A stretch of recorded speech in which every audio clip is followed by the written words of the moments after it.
Welcome to Unselfishly Me, a podcast all about self-love, self-care, and everything in between. I'm Jane, a personal trainer with a focus on self-love. Each week, we'll be chatting to someone about their self-love journey, how long it took, and what it took to get there. So we actually ended up doing 3 parts for our COVID-19 coronavirus episode. There's just so much information that we decided to push it into 3 episodes. So in this episode, we're talking to my friend Megan. She lives in Ireland. You would have seen 2 years ago, it was like literally like now, like last week, 2 years ago, I was there with her in Dublin. We were going to a concert called Country to Country. We did 3 nights of country music with like Faith Hill, Tim McGraw, whole bunch of other people. It was like Casey Musgraves was literally like on our bucket list. It was incredible. And we were just strolling around Dublin with her, traveling. And then, even St. Patrick's Day. So now that St. Patrick's Day got cancelled because of the coronavirus and because they're basically on lockdown there, it's just so surreal. Like all the memories are popping up on Facebook and Instagram. So I chatted to her. Just so weird about the fact that they had to cancel St. Patrick's Day, the parades and everything, and we were right there. We even saw Conor McGregor. It was incredible. He was literally like 2 meters away from us. So it is just such a surreal moment in time throughout the whole world. So chatting to her about her experience in Ireland and living with anxiety and a new baby, it's just really nice to chat to her and to see what's going on in Ireland. So thanks to Meg for being on the podcast, and have a listen. So Meg, tell us a little bit about your experience so far. Yeah, so I think the first time I heard about coronavirus was my dad, because we were talking about doing this like family trip next year to Bali, and he was saying, "Sure, this coronavirus is pretty hectic." And I was like, "Oh, Dad, it's just flu. What are you talking about? Like, it's just like flu. Everyone gets it." And I kind of passed it off as like, just it's nothing to worry about. And that was like probably like end of December, beginning of January. And just like as the weeks have gone by this year, it's just gotten a little bit more real and like really close to home. And Ireland had their first case. I'm trying to think back, but I think it was like end of February. And it was really slow. Like it was just like, oh, somebody came back from Italy on holiday and sort of, found out that they had the virus. It wasn't being managed, or in terms of testing, people were only being tested if they had left the country. But those people weren't actually self-quarantining themselves because they didn't have any of the, they didn't have any of the effects or anything like that. It ended up being, they were almost spreading it unknowingly to their friends and family in Ireland. And that's just kind of when it kicked off. I think early March was when we started hearing about it more and more frequently. And I think that's the problem, is that so many people are asymptomatic. And then also that's why they say quarantine for 2 weeks. But some people for the first week don't even know they have it. And then they're going, having parties, weddings. I just heard of a wedding in Cape Town. There was 160 people and someone just got told that, so there were like 2 positive people there. So everyone needs to basically get tested. I mean, 160 people. Yeah. If half of them are positive, they're probably hugging that person. Oh, it's just such a nightmare. So if you don't know you've got it, I know. then you could come into contact with, like, technically, indirectly, hundreds and hundreds of people. Yeah. Yeah. I think it's going to be so difficult, because apparently America, they're still on spring break. They've literally let the kids all go on spring break. I'm like, are you joking? That is the quickest way to spread it through thousands and thousands. But yeah, it's like so scary to think of it coming here, because we've seen the stats, and I mean, they're not looking good. So Yeah. if at least half the country stays at home for 2 weeks, we can do a serious dent and try and save majority. Yeah. But it's just not looking very good.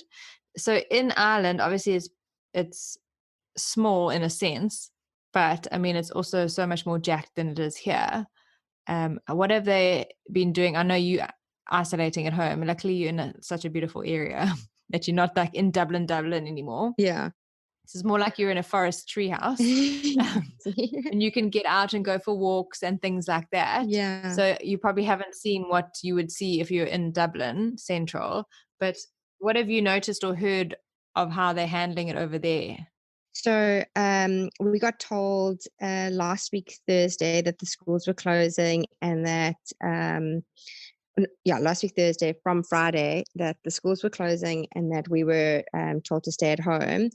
And what ended up happening was, I think over the weekend, because St Patrick's Day was this week Tuesday, so they were obviously, it's a public holiday here, and there's a lot of parades, and it's not so much the boozy culture, like St. Patrick's Day in South Africa is like green beer and all of that. I think it's more Americanized back home, but here it's more family orientated. It's there are parades and lots of, sort of family outings and things like that during the day.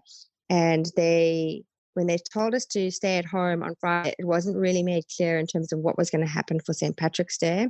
It was kind of like, look, we'll just cut down the big events, but everything else, like the small little village parades with like, Bob and his tractor, and like Sue, and like it's like small little villages have these Yeah. little mini parades, like they'll probably carry on. And then by like Friday afternoon, Saturday morning, people were like having lock-ins and pubs and just like kind of not taking it very seriously. And they had to end up announcing that all the parades were going to get closed, and that pubs needed to close as well, because Temple Bar was like booming. Like that's kind of I where can all the imagine. pubs are in Dublin. It's like an area. So it's like multiple pubs just brimming with people, obviously being told to work from home or whatever, and then just like taking their weekend off. And it's just kind of like, I think it's just like a lack of education in terms of like how this whole flattening the curve is actually going to work, if it only works if people actually stay at home. So on the weekend it wasn't really taken seriously, and then by like Monday, Tuesday, people were like kind of copping on to the fact that shit, we have to actually stay at home and self-isolate. And I'd say like when we were driving back home on Wednesday this week, I saw a lot more things closing, like shops and things like that are closed.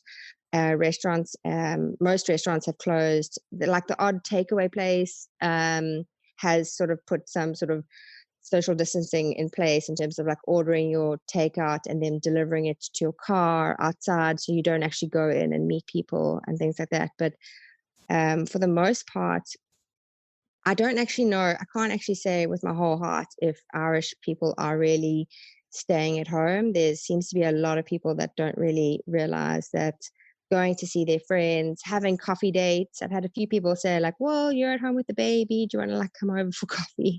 You're just like, no, No. no, no. So I think this towards the end of this week, I would say the first week was kind of patchy in terms of staying at home, and I think they're taking it a bit more seriously this week. The Prime Minister, the Taoiseach, Leo, he mentioned on St. Patrick's Day, he had a special announcement saying that, look, we said 2 weeks because it was going to get closed from last week Thursday to the 29th of March. Schools and events were closed. And then he mentioned on St. Patrick's Day, he's like, this isn't going to be 2 weeks. You guys aren't taking it seriously.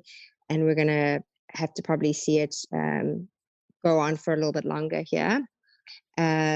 So I'm hoping that makes people realize that it only works if everyone gets involved. Yeah, and I think even here, I'm seeing posts on social media and friends sharing stuff and of other people that are not taking seriously. Like in Umhlanga, there's a coffee, I'm not naming the name, but there's a coffee brand, like an independent one, that's kind of got a little kiosk on the side of the road near the one Umhlanga Beach parking lot. And I was sent a picture today from their social media of 1, 2, 3, 4, probably like 10 to 12 people all sitting there having coffee. Like, get your takeaway and go. They did not know. And I mean, at least 2 of those people could actually be positive and then spreading around. Like, I don't think people are taking it seriously. They don't understand how hectic it is. I think also because of Nick's product and how many orders he's got for it now, and I'm seeing the back end of it, and I'm hearing the numbers of the predictions for the country from the medical. I mean, he's got hospitals and people ordering because they've run out of hand Yeah. sanitizer. So I'm hearing the numbers and predictions, and that's why government has actually jumped in quite quickly for South Africa. And so I'm scared. Like, I know that the actual numbers, so I'm taking it very seriously. But Yeah. other people aren't, so they're not seeing it, and they think it's a joke, and they're those people that keep thinking it's still the flu. So I think it is very scary. It's gonna ripple through here so quickly. Like almost like a tornado. Like that's what I envision it. Like literally like a tornado gonna come through here. No, So if totally. you are not staying at home and in your safe walls, you're gonna get it. And hopefully you recover. But if you can't, if you don't, or if you pass it on to a parent or your granny or someone, how are you gonna feel then? Yeah. No, totally. I mean, the thing is, like, I think it's twofold, this whole uh, action plan of social distancing and staying at home. It's whatever about infecting somebody that you know and you love, an elderly person or somebody that's immunocompromised with this. It's also about the person that you don't know you're giving it to, that then goes home and gives it to their loved one. And also, yeah, unfortunately, numbers wise, I think in Ireland there's only 5 million people total, like in the whole island of Ireland. So our 30% looks at, like, I think they're estimating like 1.5 million people will be infected by it. This isn't to say that they're going to die, but they'll get it. So Yes. that's our 30%. The South African 30%, we're talking like 11 million. Like, it's mad numbers, like mad numbers. And I think the other thing is, it's not just about the people that could possibly be infected and possibly die. It's the fact that those people are going to put heavy strain on the hospitals and the infrastructure, like medical infrastructure. Like, think of all the nurses and doctors that are working around the clock just to help with, the regular things that are happening. Cancer is not going to stop. HIV, TB, there are mad things that are happening in South Africa already. Car accidents, those kinds of things are still going to go on. And then you also need to have people looking after people that are now infected and need treatment for corona. So I think that's the thing that scares me the most, is that in Italy, I'm hearing stories of people that are having to play God, like make decisions on whether a 44-year-old father of two is going to get a bed over a 25-year-old single woman. Like, it's just mad that they have to make these decisions because they just don't have the capacity. And that's Italy. Like they probably have, I don't even know the numbers, but I know that we don't have that many beds. But No, we yeah, will never cope compared to a European country. no. I mean, I think in Ireland, like, it's like, because we're small, we only have like, there's only like 127. I think it was like it's in the hundreds. It's of ICU beds in the whole country. So if we get 1.5 million people with this, and maybe 3% of them don't, I think Leah is expecting 15,000 people to be infected by the end of the month. So, I mean, that's like, yeah, we're already outnumbered in terms of numbers of ICU beds in Ireland. I don't know how many are in South Africa, but I know that Northern Italy has got some of the best facilities. Their healthcare is really great, on sort of like a regular day, and they don't have the capacity. So I don't know what's going to happen for a country that, like South Africa, that doesn't have great healthcare for Yeah. everyone. I think that's my biggest fear, is having to actually go to the hospital and then there's literally no space, or having it. So I have asthma. I conveniently forgot. I was like, shame, those special populations, shame. And then I'm like, oh, yeah, my chest. So anyway, so we've ordered a nebulizer and saline and stuff, and some air purifiers. And we're just going to, luckily, I mean, we have next product. So we're going to put the INC in those things so that it's purifying the air with the ionic copper. So we're on the front foot with that at least. We can also spray our house with it to try and kill it. And it's there's a study now that it's for 72 hours, nothing can stick to it. So the virus cannot stick to your hands or you, or which is amazing. So, I mean, and the sachets that they're creating, because there's a shortage of plastic bottles here and the bottle tops. So there's no pump bottles. Uh, so that's great. And they're running out of alcohol to make hand sanitizer in the country. So that's the biggest problem. So now he's having to make his into a gel, the liquid, mix it and make it into a gel. And they're making sachets. They bought all the raw materials to make sachets in the country. So they can make 81 million sachets, and this scheme have now come on board. They're ordering, and Netcare and a whole bunch of places. So yeah, it's going to be the best product out there that is actually able to kill the virus and to prevent you from having it stick to you. So thank goodness for that. And as long as we can get it out to as many people as possible, then I think it can also help to prevent the spread. This episode is brought to you by Viral Shield. Copper kills the coronavirus. Copper has been recognized as being vital to our health for more than 5,000 years. Copper is scientifically proven to fight against influenzas, bacteria like E. coli, superbugs like MRSA, and even the coronavirus. Ionic nanocopper has been proven for over 17 years.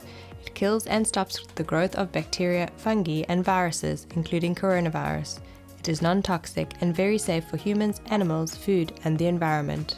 It has been tested against Staphylococcus aureus, E. coli, Salmonella, and the coronavirus.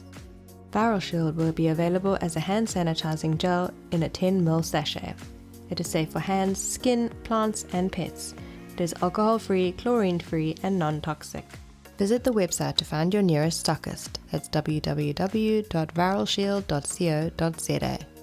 www.viralshield.co.za. I know, like, it's scary. It is really scary. And like, I suffer from anxiety as it is. So this is not great. I'm not helping you.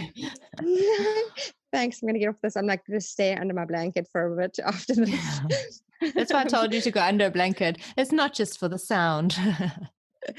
But like, I'm trying to focus on the positives, and one of the positives is like people are being more digitally minded, but also like I'm seeing like perfume companies and like alcohol distilleries are starting to create these hand sanitizers because they obviously have they have alcohol on hand. Oh, they got the alcohol, and so they're creating some hand sanitizers to give out to like people that need them. So I think like that is pretty cool that like there are companies out there that actually genuinely are trying to make some sort of difference. Yeah. And also probably because they know the sooner that this thing disappears, the sooner they can be back in business. So even though it's costing them to create it and to make it and to distribute it, at least it's better than them sitting and doing nothing, because then the business is going to fold anyway. Exactly. I don't know what, like, I don't know, here in Ireland, there's obviously like a lot of little family run shops, like tiny little shops that you almost kind of wonder, how do they survive on a regular day? Like, and I don't know what these people are going to do. I've heard of awful stories of people that work for in retail and sort of at pubs and wait, like they're kind of temp staff that are being told, go home, we'll call you when you're needed again. So people are losing their jobs mad, and it's just it's probably the one thing that like it's impacting everyone, whether you're in a first world country or whether you're in a third world country. How it impacts you obviously is probably going to be greater in somewhere like South Africa than it is here in Ireland. I don't know, but what I can say is that South Africa is learning from other countries and in terms of how they are managing it. And I think they are acting a little bit faster than how Ireland acted. We kind of reacted too late. So the one good thing about this is that how it's hitting, other countries. People are, countries are learning from each other in terms of what works. I have my family. My brother lives in Mauritius, and the stuff that they have been doing the last 3 days is just crazy. They have like stores.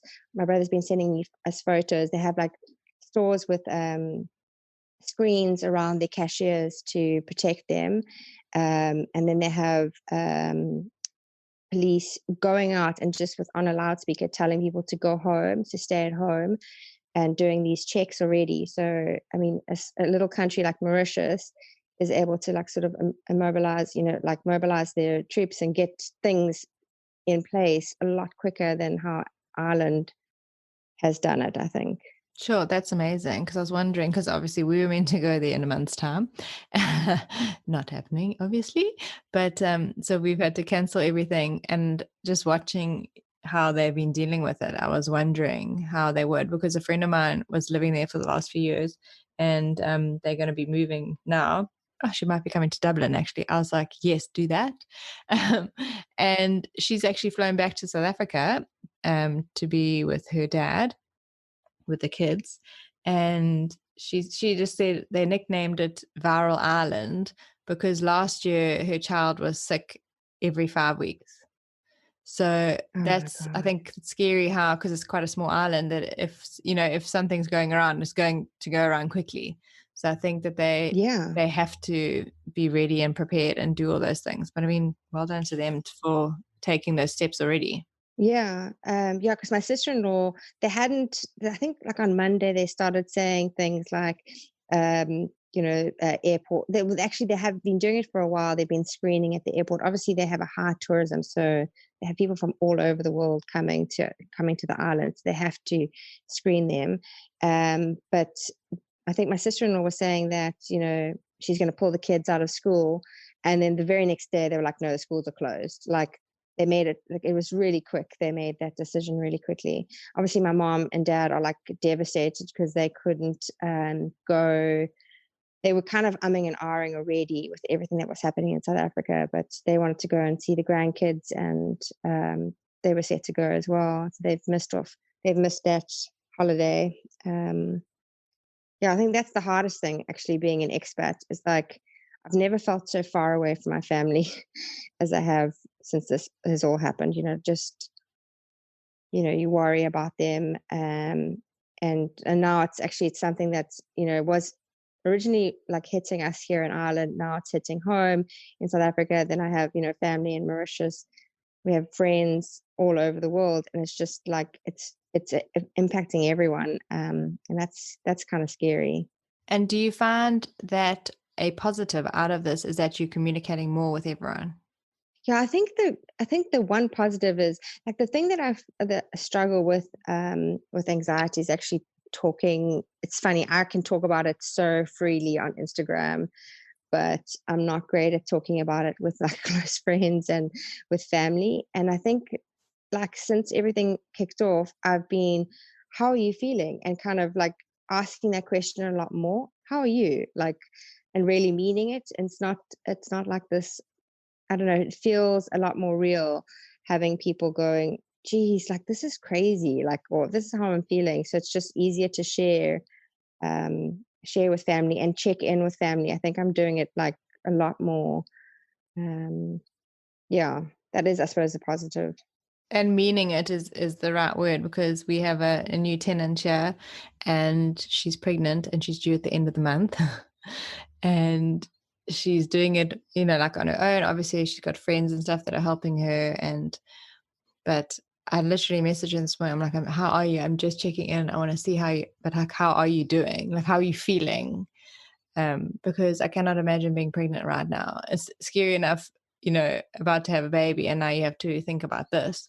So I'm just hoping that the baby comes sooner No. rather than later, so she can just bundle up here and be inside and safe. And then at least we right here. So obviously her friends would come and visit, but if we're in lockdown, they won't. But at least, she's on the property with us. So if she needs anything, Yeah. I'm here. But the sooner she gets in and out the hospital, the better, before the shit hits the fan. Yeah. I didn't even know what is the process not like, giving birth and then visitors and things like that. I can imagine that those are Sure.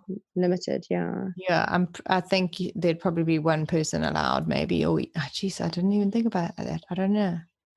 But yeah, and that's the thing with the hospitals. I mean, obviously the gynae wards that's a separate ward, so they'll still be happening because births have to happen, and you'll still have emergency, but you don't really want to be in there when the No. shitstorm hits. Yeah, and I imagine they have to limit like people that come in because they obviously can't check everyone coming into the Yeah. building if they have it. And also, if you don't have a temperature, the Yeah. temperature gun doesn't really help because not everyone has had a fever that's got the symptoms. So, yeah, it's a lot to take in and a lot to think about. But yeah, hopefully you guys will be through it soon, like Yeah. exiting you guys soon. And then, yeah, that's the thing, is we almost have like a waiting game. We're just waiting because we know it's coming. Well, some of us do. Others are still being an ostrich.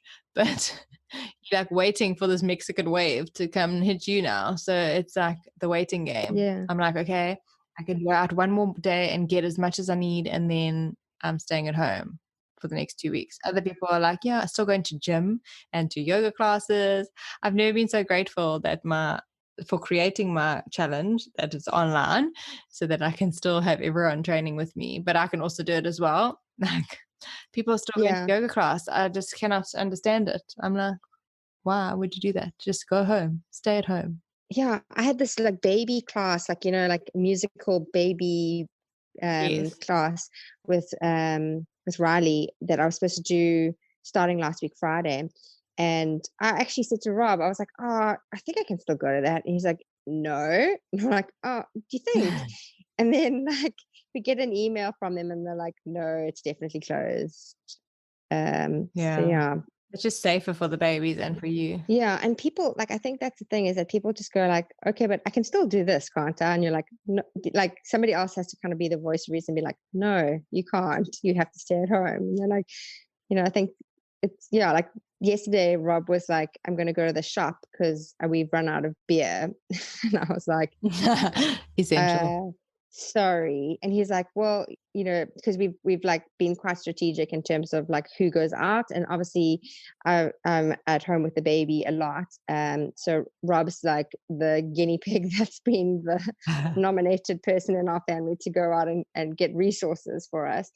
But I was saying to him, I was like, if we have it and we don't have symptoms, and he goes out and touches like, I don't know, a can of beer or whatever, and then puts it back on the shelf. Like, I've never had to think about all the things that we touch and the things that we do, and until like I've never thought about. And like Rob was saying, he went into the office and was printing out a form before he went to the shop yesterday. So he just had to print out some things at the office, and obviously it's closed, so there wasn't anyone there. But he said that he had to drop it off at a client, and the client did like a little bit of a clearing of his throat.